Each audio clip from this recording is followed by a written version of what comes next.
I did not put our personal staff on this list. Do you want to call us out when you get to Yes. this point? Then Yes. take this list. Well, I got to go over the. Are you going to swap out? Same list, just with our extra names. So everything's the same. All right.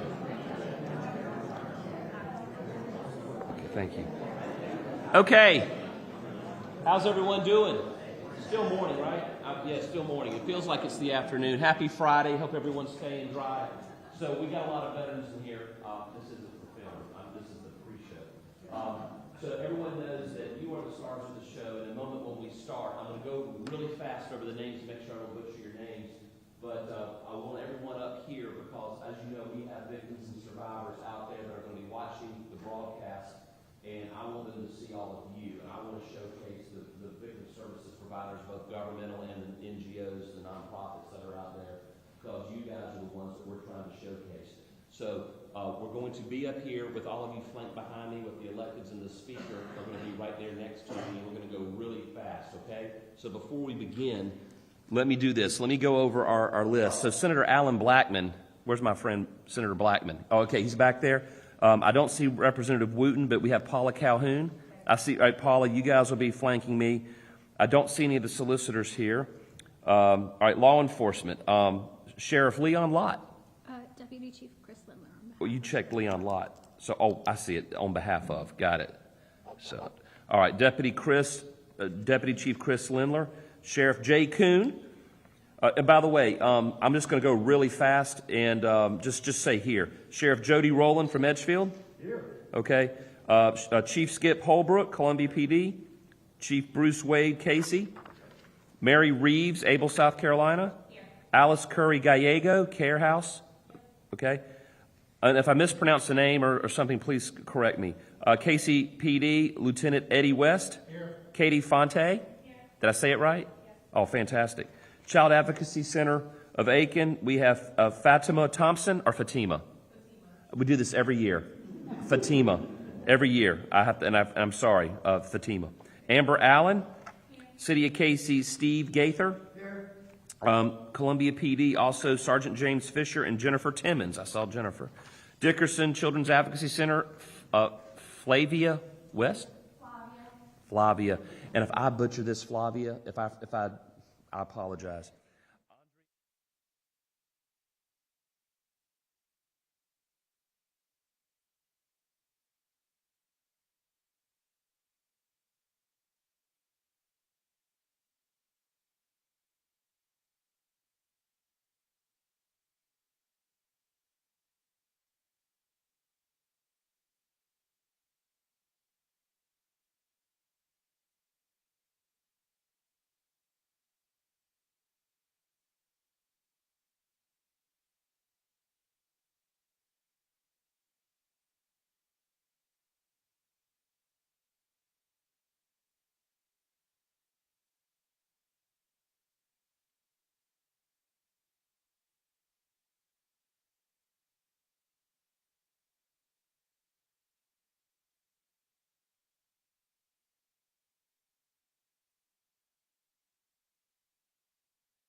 Everyone could, by the way, is there someone who was here whose name wasn't called? Okay, raise your hand if you're not here. Okay, everyone's here. Let's go ahead and start, and everyone come up here and flank me.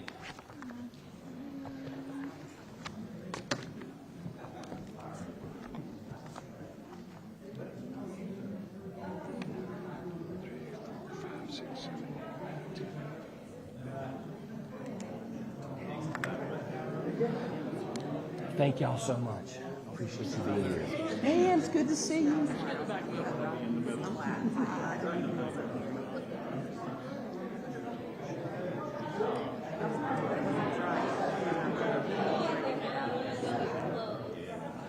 So, coin toss. Yeah, you up here. Hey, Paula. I didn't even say hey. Come stand up. It's weird that Storm's going to line up with Helene almost the same time. I know. Whichever, come over this side. Yes. I've seen black go there. Good to see you. You understand? Hop right here. We need Stephen Burritt. Come on up here, buddy.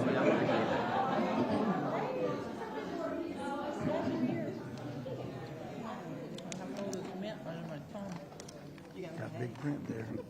Well, I'm 52, but my eyes are 82. I understand. So. I understand. 47 hitting me. All right, we have everyone up here who's, wow, y'all, this is our best turnout. This is fantastic. Okay, our friends in the media, y'all give me a thumbs up when y'all are ready. I'm seeing everyone, okay? We're going to go ahead and begin this press conference. Good morning. My name is Alan Wilson. I have the distinct pleasure and the privilege of serving as South Carolina's Attorney General. And one of my most favorite things that I do every year is I get to announce the grant funds that are coming from 4 collective sources that are coming through our office, as well as from appropriations from the General Assembly, that will be distributed out to various victim services providers throughout the Midlands area. And I can't be happier to do this because the organizations that working 365, 24/7 are out there providing services to victims and survivors of crime, and they are often overlooked and people don't think about them. And the reason that we're doing this is to showcase the amazing work that the men and women who are standing up here today representing these various organizations, the services that they bring to victims throughout all of South Carolina, but in particular the 11 counties in the Midlands that are represented here today. Before we go into announcing what those grant awards will be and what that money will be going to serve and support, I would like to just give a shout out and recognize all of the individuals who are here today and the organizations that they represent. So we'll start first. I want to start with our legislators. One thing you need to know is every year over the last 6 or 7 years, we have seen a precipitous drop in the amount of federal grant monies coming in. Every year for the last 6 years, I've gone to the legislature to ask for them to help make up some of the gap. They can't make it all up, but to make up some of the gap so that none of these victim services providers will ever have to shutter their doors, because once the doors close, once the people move on, it is very difficult to bring these services back to the community. And so that's why I always like to have our legislators who are able to be here today. The people who are here today are ones that every time I go to them for law enforcement and for victims, they always say yes. They are always there. So I want to thank the individuals who were here today. Senator Alan Blackman, who is standing right here to my right. Every time I've called him, he is there. Representative, my hometown House member, my personal representative, Paula Calhoun, who I've known for over 20 plus years, and she has been a fierce advocate for victims and for law enforcement. Representative Chris Wooten could not be here today, but he, among others in our community, have always been there to ask to help us get these monies so that these victim services providers can stay open. We have a number of law enforcement leaders here today.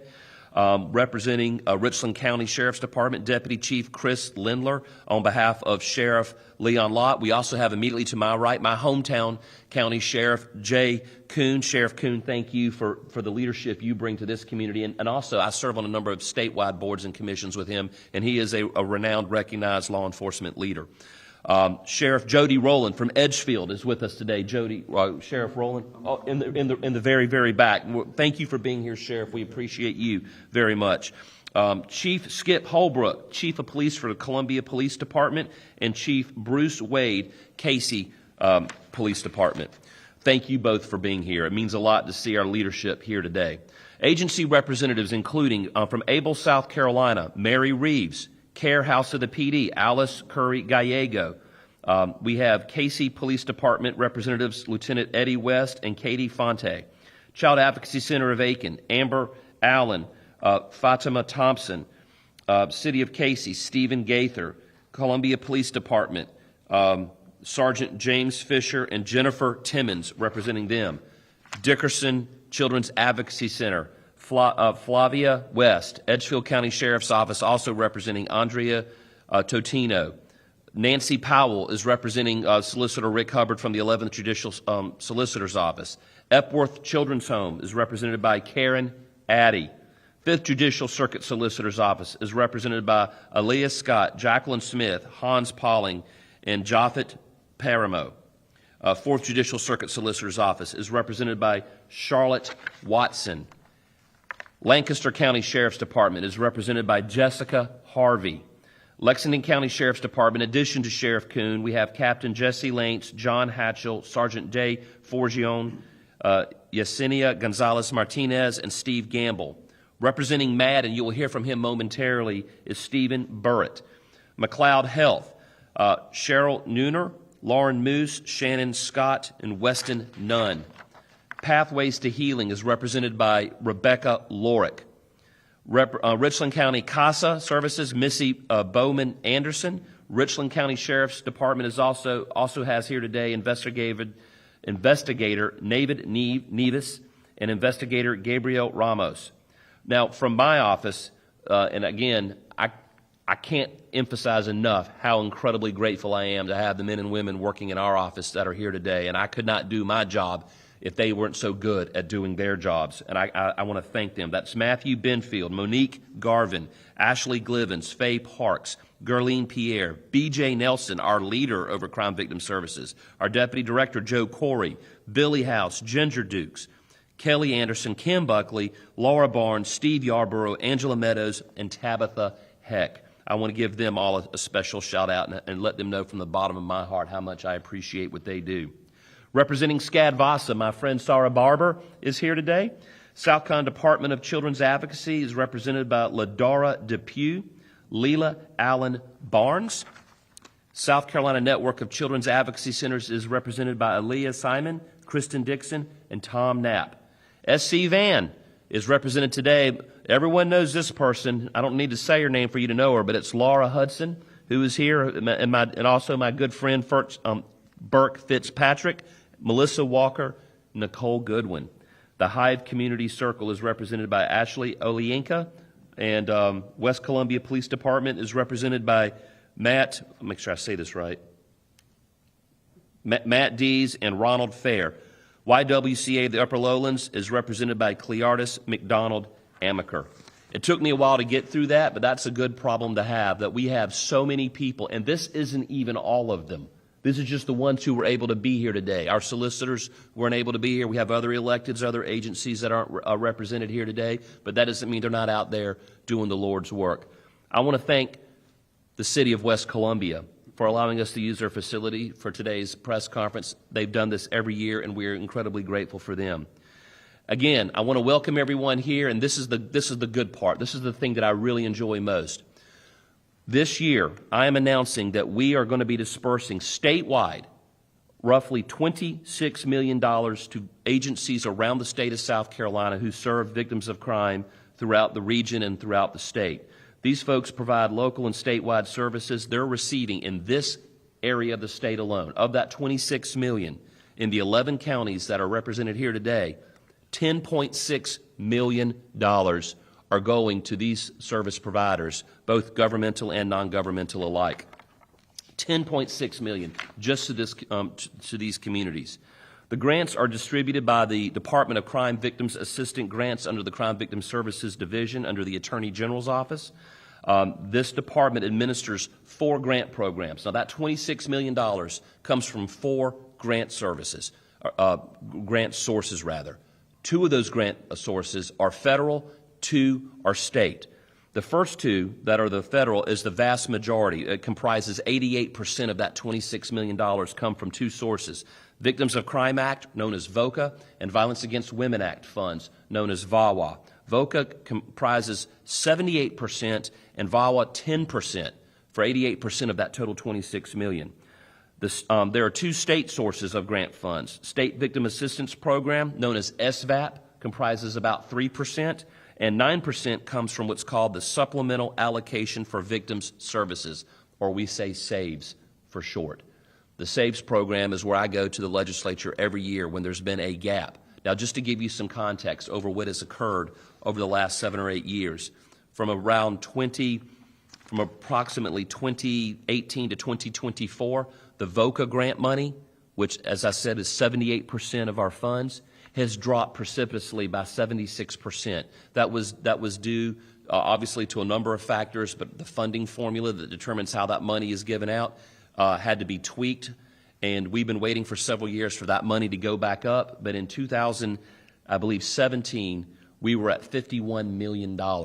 Last year, that VOCA grant dropped to $12 million. So it's a 76% drop in the amount of money going. So I had to go to the legislature, and many of the people up here went with me to the legislature to ask them to step in and provide some type of stopgap that would allow funds, some more funds, to go and to be able to get to these doors and keep them open. So that is why it is so important that we are seeing the turnaround in the grant funding. And again, last year we were at $12 million. This year we're just over $20 million. Is that correct, BJ? Yes, sir. So yes, so VOCA is back up to just over $20 million, up about $8 million from last year, and we expect and hope that that trend will continue to go up. If it doesn't, we'll certainly be coming back to our friends in the legislature. The funds go toward projects that serve victims of domestic violence, sexual assault, child abuse, human trafficking, and more. Agents awarded these grants are like law enforcement agencies, prosecution agencies like Solicitor's Office, state agencies, and nonprofit organizations. They provide services that include victim advocacy, including outreach and services to underserved crime victims, emergency shelters for transitional housing for victims of domestic violence and human trafficking and other types of crimes, residential shelters for children. We also fund forensic interviews for children and adults with disabilities who are victims of crime. We also, these funds go to fund forensic nurse examiners for children and adults,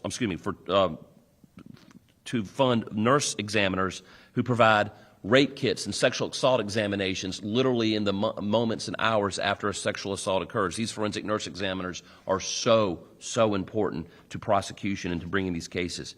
These funds also go to evidence-based therapies for victims so they can move from trauma and victimization to being survivors. That funds special law enforcement investigators. Special prosecution teams are also funded. We also fund attorneys, legal services to victims of crime who need various types of legal services like orders of protection and among others. Again, I thanked them earlier and I mentioned them earlier, but I do want to thank the office, the Attorney General office staff and Director B.J. Nelson, Joe Corey, Angela Meadows, Billy House, Bonnie Brooks, Sheila Hoffman, Steve Yarborough, Tabitha Heck, who are in the Crime Victim Services Division. They're the ones that make all of this happen, the 364 days leading up to now, and I want to thank them very much. Now I get to introduce our speaker today, Stephen Burritt. He is the Regional Executive Director of Mothers Against Drunk Driving here in South Carolina, North Carolina, and Tennessee. Stephen has served as Executive Director of MAD in South Carolina since 2018. Prior to taking on the Executive Director role, he served 5 years as the agency's Program Director. During his time with MAD SC, the staff has grown from 2 to 10, along with increased mission activity in victim services, court monitoring, underage drinking programs, and law enforcement support. Stephen also currently serves as the chair of the South Carolina Impaired Driving Prevention Council. And, of course, most important to me, he is my friend. I would like to ask him to come up here and make a few brief remarks. Stephen.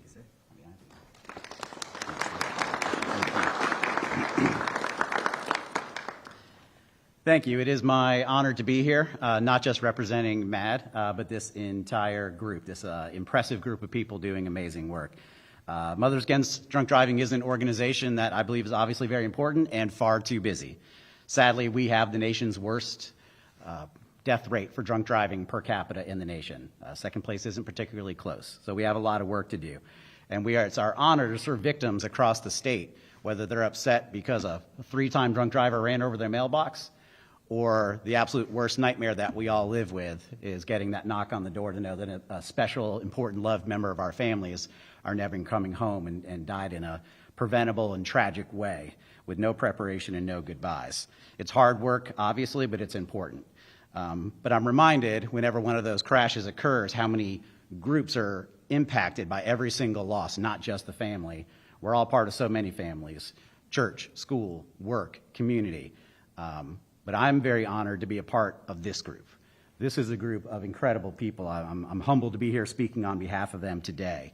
A community of like-minded people who just want to do the best for people and help them through what undoubtedly is one of the most challenging times of their lives. We all represent, victims in so many different ways of so many different crimes, but there's two things that I find are always, common across any sort of crime victimization. One is that it is incredibly unique.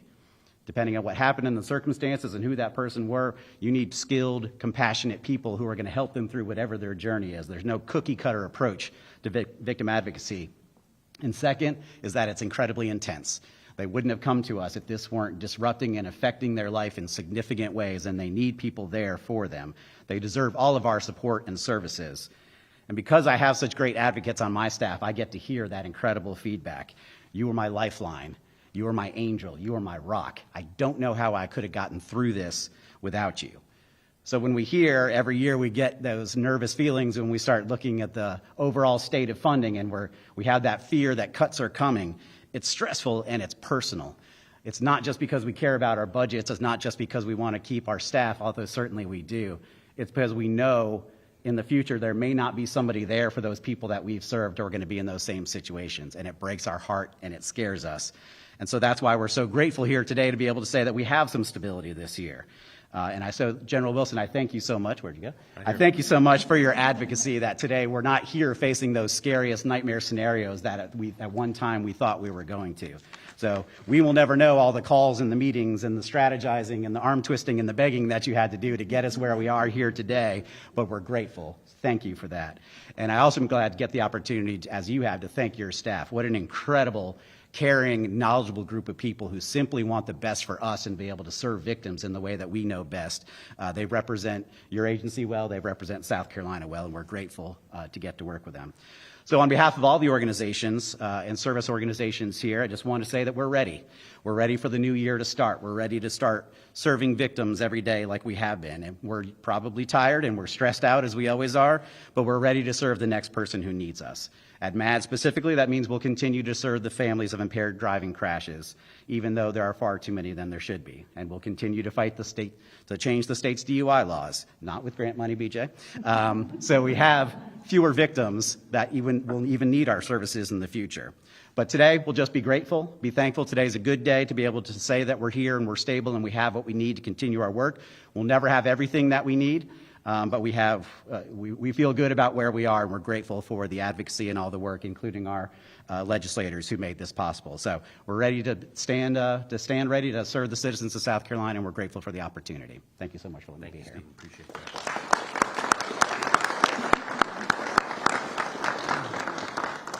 One thing that I want to underscore is that it is my firm conviction that public safety is the #1 core function of government. And protecting and serving victims is a core function of public safety. And so that is why we, the people up here, the elected leadership, the law enforcement leadership, and the victims advocates leadership who are here today will always fight for victims. I want to say this: if you are a victim of crime and you are watching this press conference on a broadcast, you need to look around and you need to see that you are not alone. If you find that you are being victimized by the very criminal justice system that was designed to protect you, and it can be a very scary system if you're not ready to navigate it, look up here. There are people up here ready to serve and support you. So you are not alone. Please know that we are here, we are ready, and we are willing to serve and support you. Again, I want to say thank you to everyone who was able to be here today, and thanks to those who were not able to be here today. I am happy to take any questions, but before I take any questions, I would encourage our friends in the media that when we adjourn here in just a minute, obviously you just heard from Stephen, grab some folks that you recognize or that you see, and ask them about the services and the organization that they represent, and let's get that out there. We want victims and survivors of crime to know what's out there. That they're the stars, so let's highlight them. And before I take questions, I introduce all the important people up here, but one special person I need to at least represent who's not part of this press conference is my number one fan, is my wife Jennifer. As Henry McMaster say, my favorite wife. So, thank you, honey. Love you. All right. Happy to take any questions. I love it when y'all don't have any. This is great. Okay. With that being said, please talk to some of our leadership up here and showcase what they're doing. Thank you all. This concludes this press conference.